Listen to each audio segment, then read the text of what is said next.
Last week, I was thinking about this teacher, Buddhadasa Bhikkhu, who was a monk who lived in Thailand in the last century. He was born around 1906 and he died in 1993. And he was really quite important. He was a bit of a revolutionary, a bit of a radical, because he ordained and he went to Bangkok. And at that time, there was a very strong, and there might still be, but I'm not sure.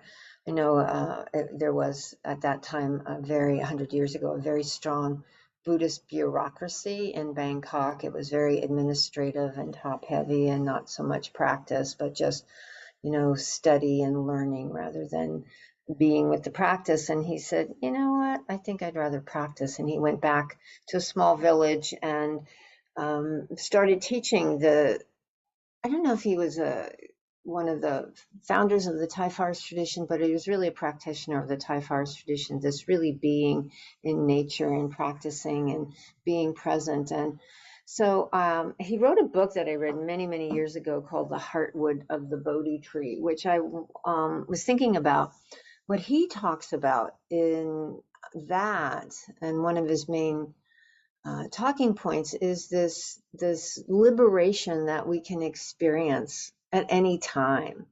It's not that it's not just we practice, we become enlightened, and then there's a liberation, there's a freedom, but there's the capacity to have freedom in this moment, and when there's no grasping or clinging. And so I did a quick search for his name, and what came up was this quote of his. It said, "Do good, avoid bad, and purify the mind." Do good, avoid bad, purify the mind. So simple, right?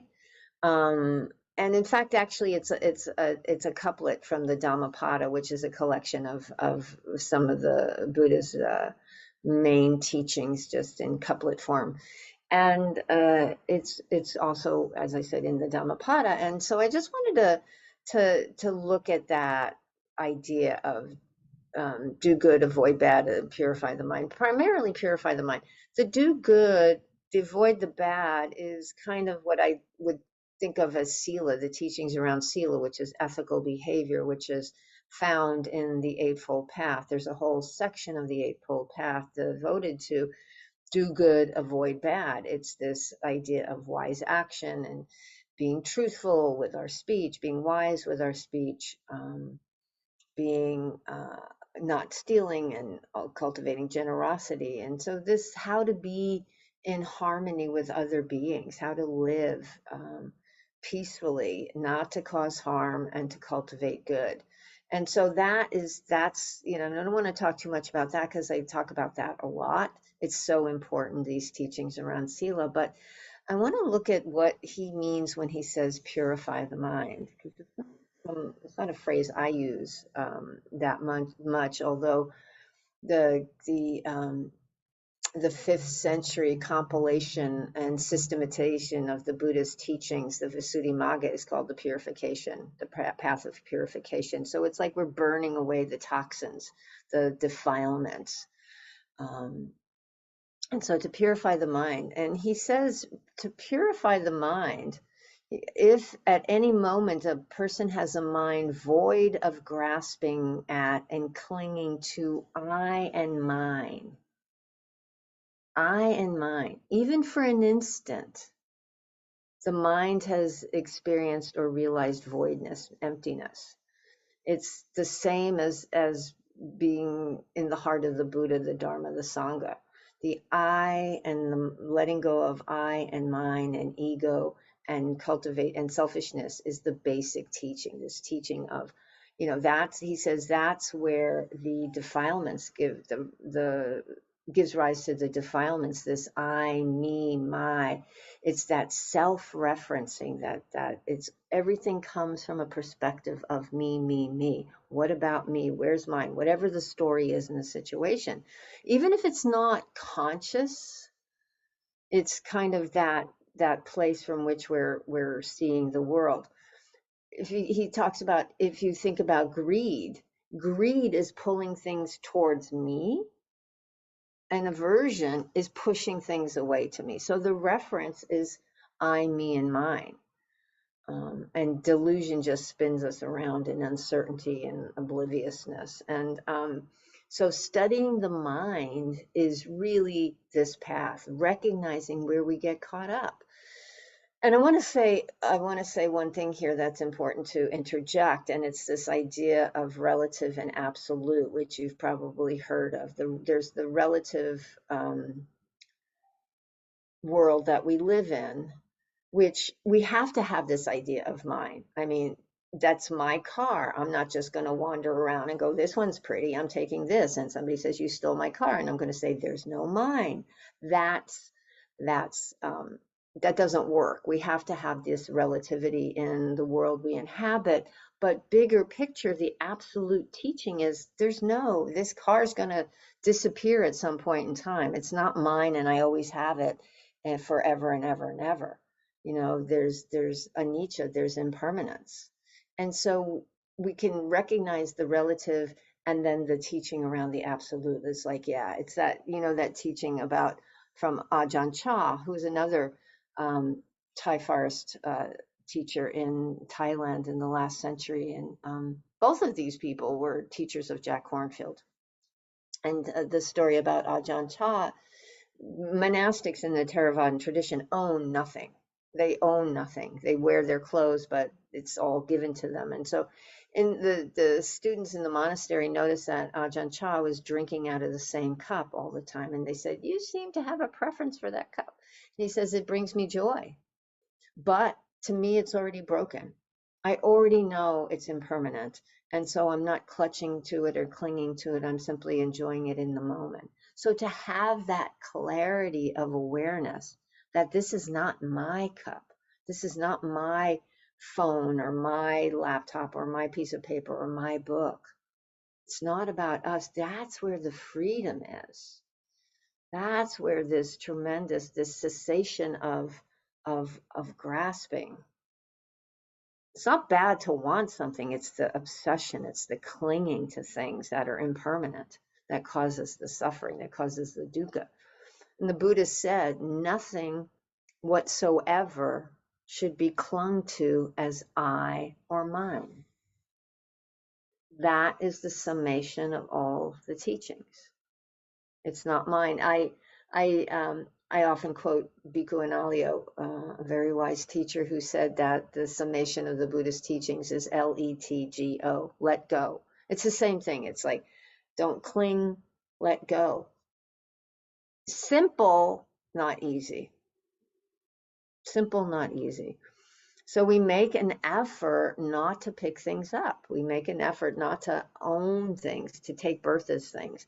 And I found one of the teachings that I find that is really helpful around this is this idea that was really helpful for me to really understand this wanting and I and me and my is the idea of the Buddhist personality types. I'm not sure if you've heard of that. That they and they go along with the defilements. They say I don't think it's in the suttas, but it's kind of a traditional teaching that there's a greedy personality type and an aversive personality type and a deluded personality type.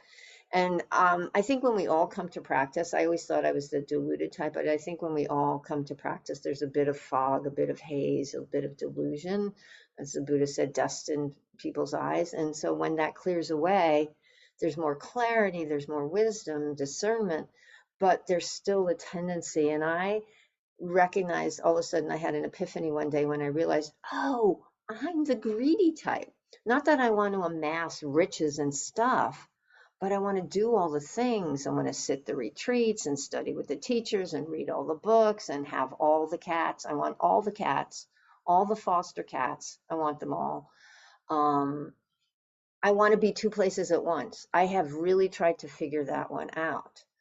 If I have two invitations, I want to say yes to both of them. How can I do that? And how much dukkha there is in that, how much discomfort. And so that has helped me when I'm in this place of grasping and clinging and craving, go, oh, there's some greed. That's greed.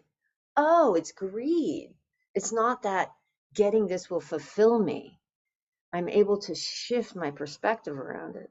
They tell the story about if someone walks into a house, you walk into a house, if you're the greedy personality type, you're like, I want that, I like that, what a great painting, where did you buy that?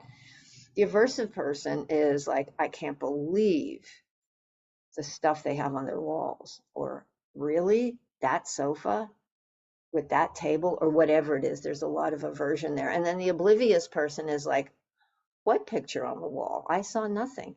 So just having this framework is, I have found, is really helpful to recognize when I begin to take birth as a person. They talk about taking birth as a particular thing. When the mind is at rest, we're not grasping or pushing anything away. But all of a sudden something shows up, a thought shows up, and we immediately jump into the story about, I can't believe I said that. Or how could they do that? Whatever it is. The Dalai Lama talks about being in the United States, and I'm not sure where he was, but remember the Sharper Image stores with all the gadgets, and he's a gadget guy. And he was like, I don't even know what these things are, but I want them. Just this craving arises. Joseph Goldstein talks about it. I can't remember the term he uses, but he talks about like catalog craving. You get a catalog and all of a sudden it's like, ooh, I want that, I want that. And so to recognize, oh, that's greed, that's craving. There's this capacity then to let it go, because there's no attachment to I, me, or mine. It doesn't mean anything about me. It's just this tendency of the mind to grasp. And when we can release that, there's such an ease, there's such a liberation, a freedom that comes from that. And the Buddha talks about it, and Buddhadasa quotes one of the suttas where the Buddha talks about this, a very famous sutta. Am I in the wrong page? I didn't put a bookmark in it. This is a great book, by the way, The Heartwood of the Bodhi Tree. I haven't read it in about 15 years, but I just really, when I look at it, there's a lot of underlining. But he talks about the Bahia Sutta, where when he's talking to this disciple, and he says, whenever you see a form, let there just be the seeing. Whenever you hear a sound, let there just be the hearing. When you smell an odor, let there just be the smelling. Let there just be tasting. When a thought arises, let it just be a natural phenomenon arising in the mind. When you practice like this, there will be no self, no I. When there is no self, there will be no running that way and no coming this way and no stopping anywhere. Self doesn't exist. This is the end of dukkha. That itself is nibbana. So that's what the Buddha said about not grasping onto things. Let things just be. Smell, taste, touch. Perhaps unpleasant, perhaps pleasant, but let them just be. This momentary nirvana. And as I mentioned, Jack Kornfield was a student of Buddhadasa, and he was talking about this. Somebody was interviewing him and asked him a question about this everyday nirvana. And he said, they are tastes of nirvana resting in awareness. He said, there's no difference between the absence of greed, hatred, and delusion for a moment or for a lifetime. It's not an esoteric notion of nirvana that is someplace far away to be attained only after a long time. Nirvana is to be known here and now. Sometimes we experience this through profound meditation, other times through this simple, direct opening to freedom.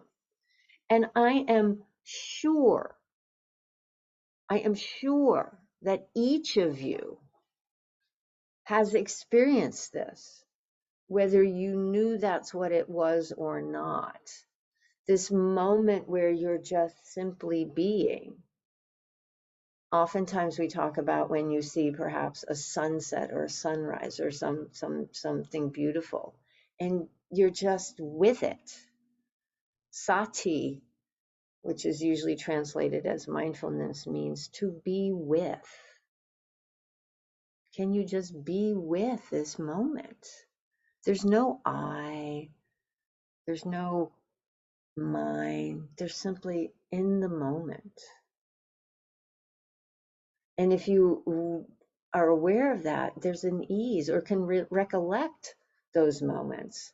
And the Buddha had that recollection of when he was a child of like 12 or 14 and just watching his father and just perfectly at ease without grasping or clinging, just letting things be. So I invite you to reflect, and I bet you can think of a moment like that. It doesn't have to be fancy. It could be a cat playing in the grass, which I remember very clearly many years ago, being very busy, very caught up in having, I was leaving the country for a couple of months, and I was trying to get all the things done that needed to be taken care of, running here and there. And I just ran out to get something from the garage, and the cat was out playing in the grass, and it was so cute. And I just stopped and I just looked at her, and I was like, oh, letting it be. And all that stuff fell away. And I went, wow, this is cool. And I love the confluence sometimes of how things unfold in these teachings. And yesterday, I was thinking about Stephen Batchelor, who's another wonderful teacher. He's written a number of books that I really like. And a couple of years ago, I was teaching, and I was teaching a day long called The Joy of Letting Go. And somebody asked me a question at the end of the day about letting it be, because that's what Stephen Batchelor talks about. And I said, oh, yesterday I was thinking about that. And so I pulled off one of his books called After Buddhism, which is also very good. He's quite secular. In fact, one of his books is called Buddhism Without Beliefs. His memoir is called Confessions of a Buddhist Atheist. But he's had many decades of practice. He was a Tibetan practitioner. I think he took robes for a while, and then was very deep into that. And then he moved to, he left the Tibetan practice, the Vajrayana practice, and moved to a Zen monastery in Korea, where he was for some time, and where he met the person who then became his wife, Martine Batchelor, who was also a wonderful teacher in her own right, who wrote a very great book called Let Go. Anyway, so I was looking at his book about, I was looking at the book After Buddhism, and looking about what he says about letting be and what his idea around letting be is. Because if to let be is how we get to nirvana, what does he have to say about that? And he talks about, he's kind of reworked the Four Noble Truths in a way, and I love the different teachers and their different perspectives. They talk about the 84,000 Dharma doors the Buddha taught in so many different ways, because he was teaching so many different types of people that they heard different things. He taught powerful kings and lords, and he taught peasants, and so he was able to connect with all of them because he could speak in a way that they could understand. So these are these different doors, and so when you practice or read or listen to talks by different teachers, there's these different perspectives and ways to access the Dharma. And I love that Stephen's vision of what he calls the fourfold task, which is how he describes the Four Noble Truths. And he talks about this, the first noble truth, which is there is dukkha, birth, death, suffering. There's dukkha. He talked about this first task, fourfold task, is this open-hearted embrace of the totality of one's existential situation, which I like to think about is acknowledging the human condition. Because so much of our grasping and our clinging and our wanting and our not wanting is to escape the reality of our experience, to make things happen in a particular way so that it won't, X, Y, or Z won't happen. But we have to open-heartedly embrace the reality of our experience. There's birth, there's death. there's joy, there's sorrow, and they all are going to exist. And how can we be with those? And he said the second of these, the second of these fourfold tasks is letting go of the habitual reactivity. And the Buddhist noble truth, the second one, is to recognize that the source of our dukkha, of our discomfort, or of our dissatisfaction is wanting pleasant all the time, which becomes a habitual reaction. We're habituated to respond or to react in particular ways, chasing pleasure, pushing away pain. It's part of how we're wired as animals, as humans. It's our hard wiring to avoid danger and chase safety. But we also take it beyond that. This, what we're taught in our families, by society, how we're conditioned, and to begin to recognize that habitual reactivity, which is what I was offering in the meditation this afternoon, to see how the mind just kind of autopilot reacts. Something uncomfortable, fix it. Got an itch, scratch it. And oftentimes they're simple and they don't mean anything, but sometimes we get caught up in ways of behaving that don't really serve us. I was thinking about that, thinking about my reactivity and how, I wanted to, for whatever reason, how I grew up, I thought it was really important to have people, if people criticized me or didn't like me, or they said something harsh, or whatever it was, I took it deeply personally. I, me, my, a lot of suffering, making things about I, me, and mine. And so it became this perfectionist people pleaser, which is, it's doomed from the start. So, but there was that reactivity. Oh, how can I make it better? How can I fix it? How can I do this? They said something, maybe I can chase after them, or whatever it is. And so to begin, when you slow down the mind and recognize that is a reactivity, that's just this autopilot. Something happens, I go do it. Where this practice says, can you slow down? Because there's some suffering there, there's some dukkha there, and let go of that habitual reactivity. A, recognize it. B, pause, stop, be with. And then his third task is to behold the ceasing of reactivity. I love that line. Behold the ceasing of reactivity. When we're no longer driven by these storylines of this is the shoulds and the have tos and the musts. There's an ease. And what happens is we become aware, when we can let go, we become aware of that everyday nirvana, or what he calls the everyday sublime. And his fourth task is to have a commitment to a way of life that emerges from such stillness and responds empathetically, ethically, and creatively to the situation at hand. And the Buddhist noble truths, it's the Eightfold Path is the way to find this freedom, this everyday freedom, which is, as Buddhadasa said, do good, avoid bad. So they're all tied together. These teachings are all saying the same thing, but people are saying them a different way. It's like, commit to a way of life that's grounded in this stillness and responds from this ground of clarity, of compassion, of empathy, of ethical behavior. That's not reactive, it's creative. There's a flavor of equanimity, appropriate response. We respond from this ground of stillness and wisdom. And he talks about this in the book, and when he's talking about this everyday sublime. And he says, Buddha talks about a sacred dwelling.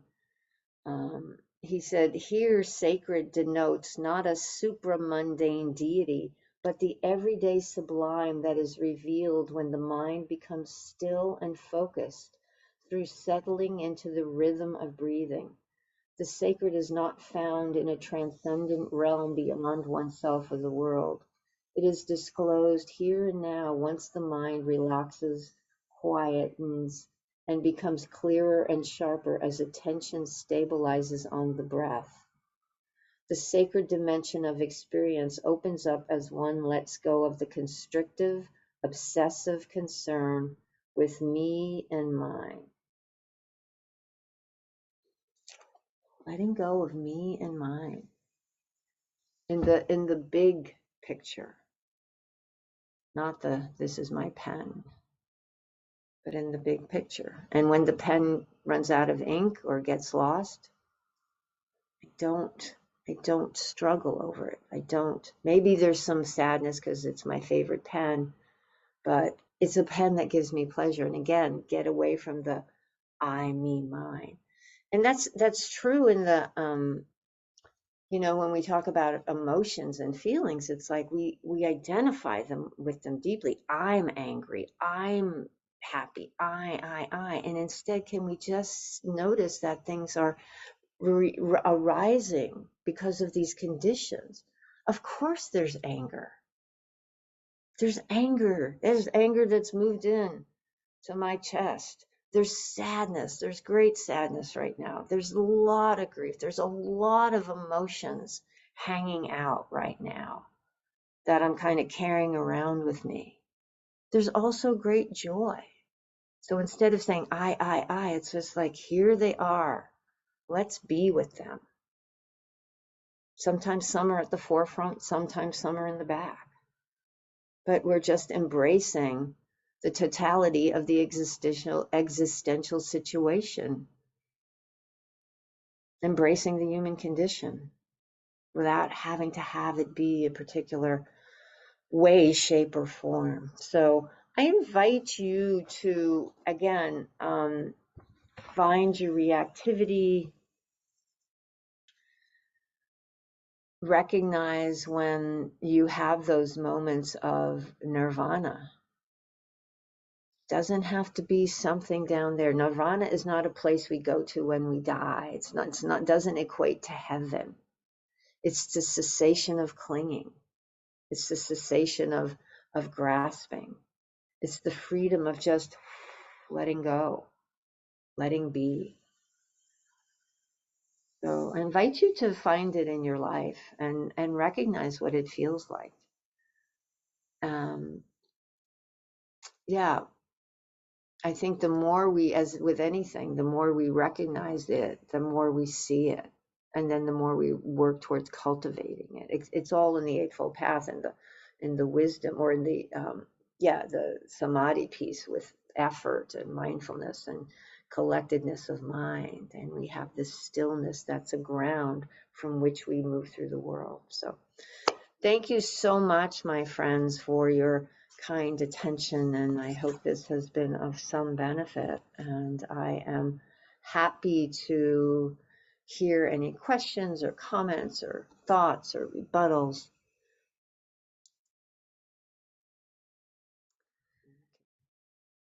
Well, thank you, my friends. Let's just sit for a few moments. Let's just sit for a few moments to kind of settle, letting yourselves relax. Reconnecting with your ground, reconnecting with your chair, your seat, whatever it is.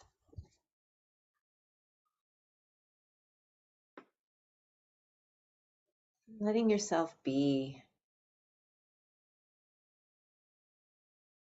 Just resting in an awareness of the sensations of breathing. Letting breath be breath. If there are any sounds, just letting sounds be sound. Let it be hearing.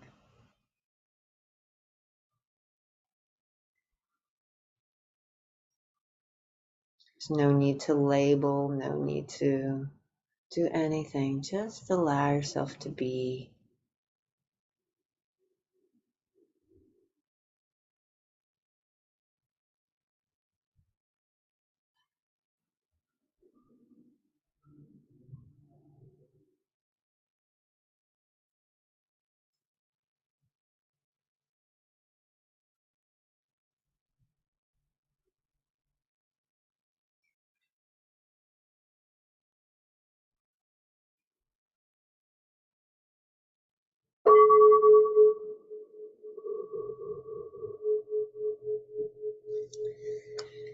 So thank you again, everyone, for being here, for your practice.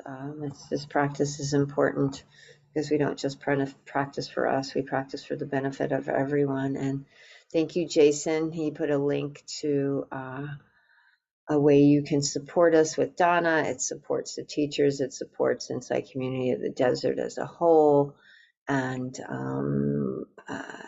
helps us moving forward. And that's what we're doing. We're paying this forward. So thank you for your generosity. You can become a monthly supporter too if you're interested. Where if you can, there's info on that on the website. And again, there's four online groups a week: Sunday, Tuesday, Wednesday, and Friday. And then the next half day is coming on July 20th. So thank you so much, everyone. Be kind to yourselves, be kind to each other. And as I said, we don't just practice for our own benefit. Oh, I think there was in the chat, the name of the book. We don't just practice for our own benefit, but we practice for the benefit of all beings. So may all beings be free. Thanks, y'all. See you next time.